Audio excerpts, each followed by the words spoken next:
Queridos, estamos iniciando uma série de palavras que têm edificado muito a nossa vida, a minha vida pessoal, o meu casamento, que está chegando aos 50 anos, né? E toda a formação da nossa família, da nossa descendência, com base em princípios e valores que temos aprendido desde a minha conversão. Me converti em 1º de novembro de 1974, aqui em Pissarras, onde eu moro hoje, Balneário Pissarras, Santa Catarina, e fiz universidade, e ali Deus foi transformando a minha vida. Casei com a Beth, há 50 anos que nos conhecemos, há 49 estamos casados. Deus nos deu 4 filhos em 5 anos, 2 rapazes, 2 meninas, Giovanni Júnior, Rafael, Priscila e Débora. Quer dizer, foram desafios sobre desafios na nossa vida, no nosso casamento, na educação dos filhos. Hoje colhemos os frutos do poder, do valor da palavra de Deus, dos princípios da palavra de Deus, que mesmo com muitos erros da gente, mas a gente nunca desistiu de ficar pela fé, de viver os princípios da palavra. E aí Deus nos deu a graça de ter esses 4 filhos, estão casados aí todos há mais de 21 anos, entre 21, e cada um casou um ano, foram 4 anos, um atrás do outro, tudo muito rápido, né? E fruto do casamento dos nossos filhos, temos hoje 11 netos, 12, porque um neto casou há uns 2, 3 meses atrás. Então, isso tudo nos faz compelir a compartilhar o que nós temos aprendido, o que nós erramos, o que nos abriu a mente, o que nos corrigiu. Por isso que eu quero começar com um texto muito forte, que é importante você meditar nesse texto. É 2 Timóteo capítulo 3, versículos 16 e 17, que diz que toda escritura é divinamente inspirada. Primeira pergunta é essa: você crê que toda escritura é divinamente inspirada, inspirada por Deus? Porque vocês vão ver que os nossos materiais, os nossos vídeos, vão ser muitos versículos, pouca, vamos dizer, explicação, pouca parábola, pouca, vamos dizer assim, uma exegese da mente da gente, porque nós queremos que a palavra de Deus, ela é totalmente inspirada por Deus.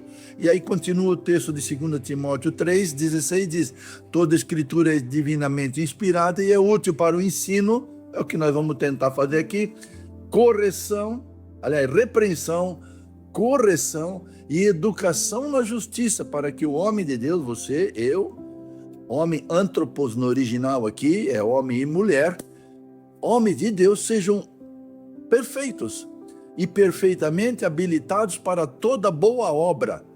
Toda boa obra, quer dizer, a palavra de Deus, se eu creio que ela é divinamente inspirada, ela vai entrar na minha vida, o ensino, vamos fazer aqui, ela vai repreender, ela vai corrigir os caminhos que a gente não está levando tão a sério, e vai nos instruir na justiça, para que você, eu, como homem, mulher de Deus, sejamos perfeitos, a imagem de Cristo Jesus, a imagem de Deus como Pai. Desde a criação é o sonho de Deus, para que pela palavra a gente seja preparado para toda boa obra. Enfim, que a nossa vida, pelo testemunho da palavra de Deus, aplicada, praticada na nossa vida, a transformação do nosso ser, traga transformação ao nosso lar, traga transformação no nosso casamento, traga transformação e restauração das nossas gerações. É isso que nós vamos estudar juntos em muitos vídeos daqui para frente, ok? Então eu quero começar num tema muito sério. Esse primeiro tema que vamos fazer uma sequência é família e a igreja no tempo do fim. Família e a igreja no fim. Como é que nós podemos identificar, primeiro, o tempo do fim? Será que estamos na contagem regressiva final para a história, a ação de Deus nesse planeta, na humanidade? Então é isso que nós vamos ver assim com detalhes. Depois vamos ver como é que vai ser esse tempo, os sinais, vamos ver como é que vai ser o arrebatamento, como é que vai ser o nosso corpo quando for glorificado, como é que vai ser a nossa chegada lá no céu com a noiva de Cristo, para o grande casamento do Cordeiro. Vamos ver depois do casamento do Cordeiro como é que vai ser a nossa eternidade com Deus. Então não é um estudo escatológico profundo, são apenas textos que nos identificam para esse momento. O que a Bíblia diz, vocês vão ver, até existe dois extremos, ao mesmo tempo que nós vamos ver versículos que dizem que as famílias estão em deterioração, e vemos visível isso, os casamentos, o amor esfriando, sendo destruídas gerações, mas ao mesmo tempo também tem palavra de restauração, que nesse tempo do fim, Deus vai restaurar um povo que leva a sério. Hebreus 13:4, digno de honra entre todos vocês, seja o casamento. Uau! Está tão banalizado. Olha, Hebreus 13:4, digno de honra entre todos, seja o casamento.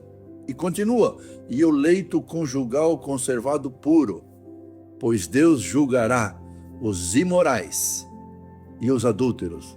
Deus vai julgar quem não leva a sério a honra do casamento, a virgindade, o valor dos princípios que Deus estabeleceu para fidelidade a Deus e ao leito conjugal. Uau! Mas não, esse não, mais lá na frente não, mas só para entender isso, casamento é coisa séria. E a Bíblia descreve como um dos sinais do final dos tempos o estado que nós estamos vivenciando dos casamentos, inclusive no meio que se diz cristão ou igreja. Então eu quero começar esse primeiro assunto, que vai ser longo, vários vídeos, a família e a igreja no tempo do fim. Então vamos lá, eu quero começar meditando em Efésios 5, 21 a 33. Se você puder, pega na sua Bíblia, Efésios 5, 21 a 33. Lá em Blumenau, né? Onde a gente está bem vinculado no Colégio Shalom, na Igreja Shalom, e, né, eles me chamam do pastor Efésios 5. Esse texto identifica muito, desde a criação até o final dos tempos. Olha só o que diz, que não vai mudar, digno de honra é o casamento, nesse modelo. Começa o versículo 21 dizendo, sujeite-se uns aos outros por temor a Cristo. É o primeiro segredo da vida de um cristão. Se eu conheço a Cristo, eu temo a Cristo, eu tenho que estar sujeito a alguém.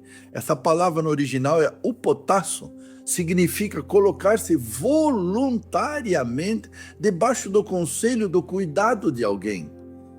Ser humilde de que eu não dou conta da minha vida sozinho. Sobre tudo que eu devo guardar, Jesus falou, devo guardar o meu coração, porque é dele que procede as saídas da vida, é dele que saem as coisas ruins que nós vivemos e infelizmente prejudicamos outros. Então, primeiro segredo para uma vida, quem quer se preparar para o arrebatamento, para um casamento honrado, está aqui, sujeite-se uns aos outros por temor a Cristo. E aí então começa a identificar um casamento ao modelo bíblico, o casamento honrado, o casamento como Deus planejou, e ele não muda. Aí o versículo 22 de Efésios 5 diz, mulheres, sujeite-se cada uma a seu marido, como ao Senhor. Vocês vão estar recebendo esses slides, vocês vão ver que eu mudo até a cor, tá? O vermelho eu coloco a mulher e a igreja, e o Senhor Cristo e o homem, que é o equivalente nesse texto, coloco em verde. E a palavra como, ela é muito forte, nós vamos ver.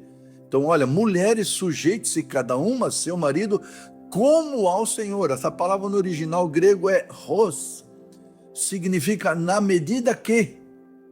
A mulher está sujeita ao Senhor na medida que ela está sujeita ao seu marido. Parece utopia isso hoje. Hoje, no relativismo, parece que não, isso não é mais real. Alguns pregadores até dizem que a Bíblia precisa ser revista. Por isso que já comecei nesse texto forte de 2 Timóteo 3, 16 e 17. Toda a escritura é inspirada por Deus. Você crê? Então agora nós estamos ensinando, repreendendo. Mulheres, você está sujeita ao Senhor? Pergunta. É só ver como você está sujeito ao seu marido. Essa palavra sujeitar-se é a mesma palavra. Um potássio. É colocar-se voluntariamente debaixo do cuidado, do conselho, da direção de alguém. Cristo quer governar sua vida através do marido. Vamos lá, seguindo. Pois, versículo 23 de Efésios 5, o marido é o cabeça da mulher, como também Cristo é o cabeça da igreja, que é o seu corpo, do qual ele é o Salvador. Veja que comparação sempre vai ser assim. Marido, cabeça da mulher. Como também Cristo, cabeça da igreja. Cristo, salvador do corpo. O marido, salvador da mulher. Uau! Como, está bem claro, como também, do qual ele é o salvador. Então, de novo aqui eu coloco, vocês vão ver bem, marido em verde, que é representação de Cristo. Mulher, que é em vermelho, que é a representação da igreja. Que é o seu corpo. Esse como também é do mesmo modo, do modo que. Então, o marido é o cabeça da mulher no modo que Cristo é o cabeça da igreja. E já vai falar mais na frente, vai pegar forte para nós homens, muito forte. Então, aí o versículo 24, continuando. Então, já está para entender que Deus quer restaurar como Deus planejou. Porque o casamento, ele é, na realidade, eterno, porque ele já é Cristo e a igreja. Antes da criação, Deus criou o homem, a mulher, o casamento para representar na terra o grande casamento de Cristo e a noiva. Nós vamos ver um pouquinho mais na frente. Então vamos lá, versículo 24 de Efésios 5 ainda. Assim como a igreja está sujeita a Cristo, também as mulheres estejam em tudo sujeitas a seus maridos. Assim como, de novo, ao mesmo modo como a igreja está sujeita a Cristo, é também o modo como as mulheres estejam em tudo sujeitas a seus maridos. Então é forte isso. Não existe igreja se os homens não são cabeça na sua casa. Não existe igreja se as mulheres da igreja não estão sujeitas a seus maridos como ao Senhor. Olha, como isso é forte. É muito forte. Também as mulheres estejam em tudo sujeitas a seus maridos. Em tudo, porque é sujeita ao Senhor. Ah, mas o meu marido é muito devagar. Ah, porque tu não sabe como eu, a Beth, né? A Beth, o nome dela é Elizabeth, minha esposa. Né? Nos conhecemos em 16 de junho de 1975. E aí eu era líder da Igreja Católica na época, fui um dos fundadores da Renovação Católica Carismática, e aí num desses encontros que eu liderava, apareceu a Beth, começou a olhar para mim, algo muito lindo começou. E ela, com o nome de rainha, sonhava, e toda a família, que ela casaria com um príncipe encantado montado num cavalo branco.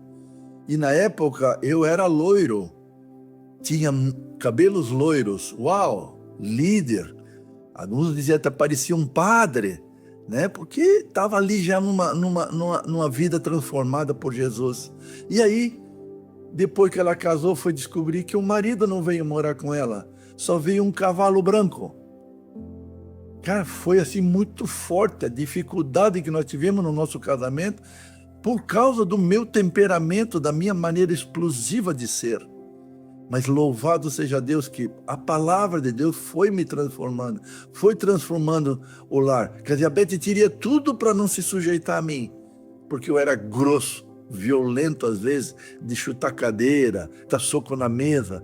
Mas não, ela sempre foi uma mulher submissa, sujeita. Por isso que Deus honrou ela e transformou o marido. Agora, marido, se prepare. Agora vem o versículo 25. Maridos, ame cada um a sua mulher, assim como Cristo amou a igreja e entregou-se por ela, para santificá-la, tendo-a purificado pelo lavar da água mediante a palavra. Aqui é fortíssimo, porque a palavra para nós, marido, ame cada um a sua mulher, assim como Cristo amou a igreja. Essa palavra, assim como, esse como, é diferente do como que estava ali, à medida que esse como, no original, é exatamente como. Exatamente como Cristo amou a igreja. Olha que desafio para nós. O marido amar a mulher exatamente como. Nós temos um padrão como Cristo ama a gente. Eu estou 50 anos que Deus começou boa obra na minha vida. Eu não mereço o que eu vivo. É puro amor de Cristo que tem santificado, purificado a minha vida pela palavra. E é o que a gente vai tentar, não vamos fazer através desses vídeos, desses áudios, para despertar você que a igreja que Jesus está preparando, ela é santificada, purificando pelo lavar da água, pela palavra. Não existe outra forma. E isso Deus tem feito 50 anos na minha vida. E é esse tal amor é que pede que eu ame a minha esposa Elizabeth, que pede exatamente que o marido ame exatamente como Cristo ama a igreja. Olha só por que o diabo tem tanto ódio dos casamentos, especialmente na igreja, porque os casamentos são a revelação do amor de Cristo pela igreja e da sujeição da igreja por Cristo. Uau! Exatamente como para santificá-la, tendo-a purificado pelo lavar da água. É minha responsabilidade, é responsabilidade do marido santificar, ministrar na vida da mulher. Agora, se o marido não lê a Bíblia, só assiste futebol, só fica com jogos eletrônicos, ou tantas outras porcarias que tem hoje nas redes sociais, nos filmes, nas séries, mas não tem tempo com a palavra, o que ele vai transmitir? Como é que ele vai ser Cristo? Como é que ele vai ser a imagem de Cristo para os seus filhos, amando a mãe deles? Exatamente como Cristo amou a igreja, santificando-a pelo lavar da água, pela palavra. Continua então o versículo 27. E para apresentá-la para si mesmo, é Cristo apresentar para si mesmo a igreja como igreja gloriosa, sem mancha, nem ruga, ou coisa semelhante, mas santa e inculpável. Essa é uma palavra de ânimo, de restauração. A verdadeira igreja que Jesus vem buscar agora no arrebatamento, como nós vamos ver daqui para frente. Os sinais do final dos tempos. Mas aqui está dizendo que a igreja que Jesus vai buscar ama a palavra. Ela se deixa purificar pela palavra. Ela não fica moldada ao padrão desse mundo. Não. É pelo que a palavra de Deus diz. Eu quero viver o que a palavra de Deus diz. Eu erro, mas eu não vou desistir. Eu volto para a verdadeira palavra, porque é isso que vai me santificar. É isso que vai me preparar para o arrebatamento, para ser parte da igreja que Jesus nos quer, que é a igreja gloriosa, sem mancha, nem ruga ou coisa semelhante, mas santa e inculpável. Mas olha só, como é que começou o versículo 25? Marido, ame cada um a sua mulher exatamente como Cristo amou a igreja. Ah, Giovanni, você está forçando o texto. Então vamos ver. Quem é que tem que preparar a esposa para ser uma esposa gloriosa, sem mancha, nem ruga, ou coisa semelhante, mas uma esposa santa e inculpável, uma mulher que é feliz no seu casamento, segura no lado do seu marido, se sente amada, ministrada, que ela é um vaso mais frágil, que o marido honra, cuida, porque ele sabe que se não cuidar da sua mulher, 1 Pedro 3,7, com honra, dando honra à mulher como vaso mais frágil, como coerdeira da graça da vida, as suas orações são interrompidas. Olha só como isso aqui reforça a responsabilidade de homem. Giovanni, você está forçando o texto. Será? Olha o versículo 28. 28 diz: da mesma forma o marido deve cada um amar sua mulher. Da mesma forma, reforça de novo. Não vou entrar, que tem mais detalhes aqui, num outro momento eu vou fazer um vídeo só de Efésios 5. Aí eu quero chegar agora, porque o assunto aqui é a igreja, a família e a igreja no tempo do fim. Aí vem para o versículo, direto por versículo 32. Este é um mistério profundo, refiro-me, porém, a Cristo e à igreja. Está falando do casamento, do relacionamento marido-mulher, do marido ser cabeça. A palavra cabeça, eu não falei antes, mas no original é kefale. Significa cabeça que, quando tirada como sentença de morte, tira a vida. Pena capital extrema. Olha, quando aí em 1 Coríntios 11:3, Deus é o cabeça de Cristo, Cristo é o cabeça do homem, o homem é o cabeça da mulher. Deus realinhou através de Cristo o casamento honrado, como Deus planejou. Esse mistério profundo, refiro-me, porém, a Cristo e a igreja. Porque o homem que não tem Cristo como cabeça é um homem descabeçado, sentenciado à morte. O homem que não é cabeça da sua esposa, dos seus filhos, ele está trazendo uma sentença de morte para a sua família, para a sua esposa. A mulher que não aceita o seu marido como cabeça, como a vida de Cristo, o amor de Cristo, o governo de Deus sobre essa família, sobre a sua vida, meu Deus, está sentenciada à morte. Isso explica porque tantos casamentos estão morrendo. Porque o marido não tem Cristo como cabeça, não assume como cabeça da sua casa, a mulher não aceita, é feminista, empoderamento da mulher. Meu Deus, vamos voltar para a palavra? Grande esse mistério, refiro-me, porém, de Cristo e a igreja. Versículo 33, para fechar isso. Essa introdução só. Portanto, cada um de vocês, marido, falando para nós, homem, cor verde aqui, também ame a sua mulher como a si mesmo. E a mulher trate o marido com todo respeito. Olha só como é que se revela o mistério profundo de Cristo e a igreja. Como é que os filhos vão, não adianta levar filhos na igreja, no culto, no ministério infantil, não adianta. Se em casa o pai não é cabeça, se o pai não ama a mulher, se a mulher não está sujeita ao seu marido como ao Senhor, como a igreja está sujeita a Cristo, se o marido não santifica a mulher pelo lavar da água, pela palavra, se o marido não ama a mulher como a si mesmo e a mulher não trata o marido com todo respeito, os filhos nunca vão conhecer o que é Cristo e a igreja.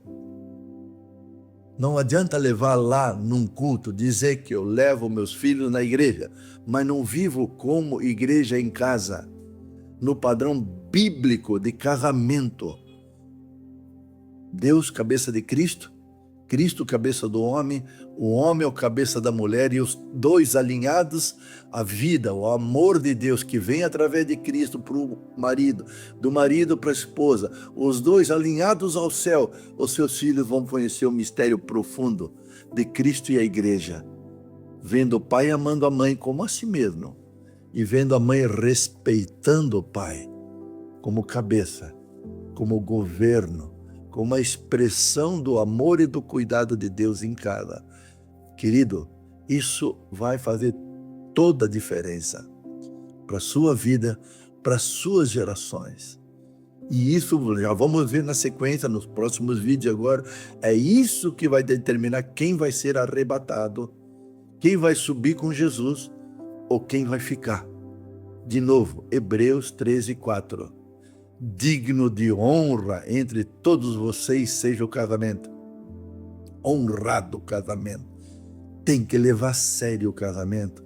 É a glória, é o projeto de Deus, é o plano eterno de Deus, é a expressão, é a manifestação de Cristo e a igreja. Uau! É a manifestação, aqui bem claro, do mistério profundo do amor de Cristo pela igreja, da sujeição da igreja a Cristo, está num casamento honrado. Isso precisa ser ensinado para os nossos filhos. Nós ensinamos, Beth e eu ensinamos nossos filhos. Graças a Deus, todos tiveram um casamento honrado, tanto é que todos têm mais de 21 anos de casado. Todos, 21, o que tem mais tempo de casado está fazendo agora 25 anos de casado. Todos passaram por lutas, dificuldades tremendas, mas entenderam desde criança que casamento é coisa séria. Deve ser honrado por todos. e o leito conjugal conservado puro. A virgindade, num momento certo, nós vamos fazer um vídeo sobre isso também. A virgindade, a pureza do jovem moço e da jovem moça, cristãos, para um casamento honrado, mantendo ali o leito conjugal conservado puro, sem relação antes de casar, sem relação fora do casamento, fora de uma aliança, de um projeto de Deus. Uau! Tudo isso é que estabelece o que diz, pois Deus julgará os imorais e os adúlteros, Hebreus 13:4. Julgar, a palavra no original vai ser separado. Os imorais, porque praticam relação, palavra no original pornoso, porneia, é relação sexual, qualquer tipo de relação sexual fora do casamento. Antes do casamento, relação sexual com animal, relação sexual de mesmo sexo, todo tipo de relação sexual fora do leito conjugal. E Deus julgará separar os adúlteros. Aí estão aqueles que praticam relação sexual sendo casados fora da aliança do casamento. A palavra no original é moixos, o moixal, significa infidelidade a Deus e infidelidade ao seu cônjuge. Casamento é coisa séria. É isso, e nós vamos ver agora na sequência, nos próximos vídeos, é isso que vai determinar quem vai ser julgado, vai ficar fora do arrebatamento e quem vai subir para o grande casamento do Cordeiro, porque viveu o padrão de casamento aqui na terra. Preparou-se pela palavra como igreja gloriosa, casamento glorioso, sem mácula, nem mancha, nem ruga ou coisa semelhante, mas um casamento como parte da igreja, santa e inculpável. Então, espere. Logo em seguida vamos começar mais um vídeo mostrando os dois aspectos. O casamento em degeneração, profético, sinal dos tempos, mas nós vamos ver o que nós acabamos de ver aqui, uma igreja que Deus está, a igreja que Deus está separando como igreja gloriosa para o arrebatamento, o grande e eterno casamento do Cristo com a igreja. Próximo vídeo.